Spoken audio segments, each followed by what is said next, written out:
Here's something that'll make your jaw drop. In medieval Rome, they once put a dead pope on trial. Gloria divinitatis et gladi. Not figuratively, but an actual decomposing corpse, dressed in papal robes and propped up in court. Hold up.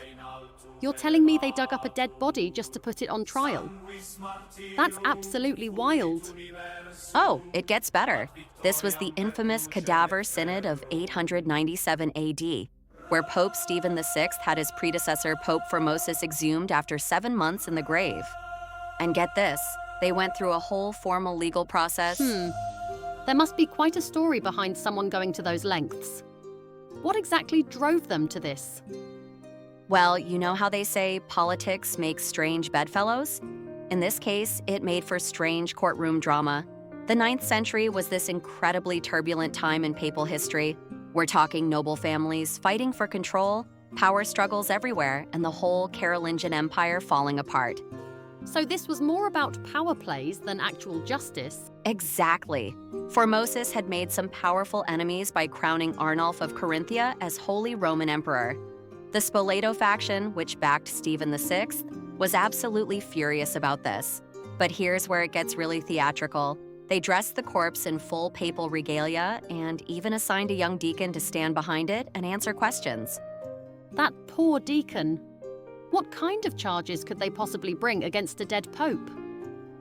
Oh, they got creative. Perjury, violating church canons by moving between bishoprics, which was a huge no-no back then, and they even claimed he illegitimately became pope in the first place. But here's the really gruesome part. After they found him guilty, they cut off the 3 fingers he used for blessings and threw his body into the Tiber River.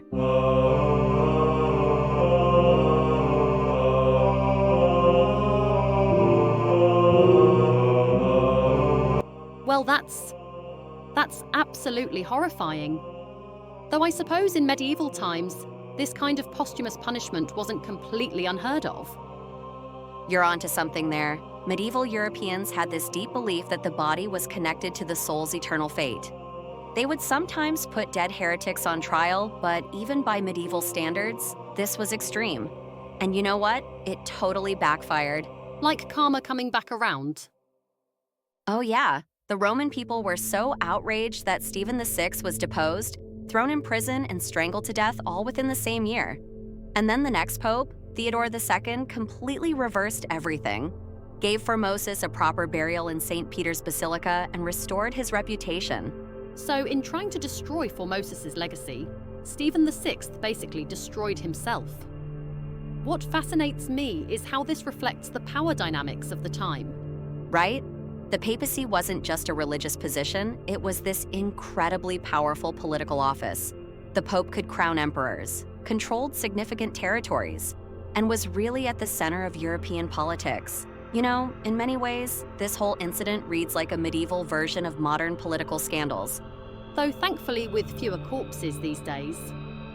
But you're right, strip away the medieval elements, and it's a very human story about power and revenge. And here's what's really interesting. This whole incident actually led to some important reforms in the church. They realized they needed better systems for papal succession and less political manipulation. So in a weird way, this grotesque spectacle actually helped improve things. That's quite a legacy for what started as an act of political revenge. Any final thoughts on this bizarre chapter of history? Well, I think what makes this story so compelling is how it combines these universal themes: power, revenge, justice, with these uniquely medieval elements. It's both deeply strange and somehow completely understandable. And you know what? It serves as this perfect reminder that no matter how much power you have, using it for personal vendettas usually doesn't end well. And perhaps a reminder to let sleeping popes lie. Exactly. Though I have to say, of all the ways to be remembered in history, being known as the Pope who put a corpse on trial has to be one of the most memorable. It's like the ultimate example of how revenge plots can go horribly, horribly wrong. Thanks for watching.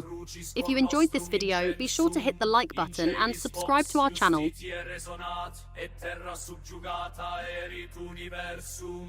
Quod nostram viam fortitudinis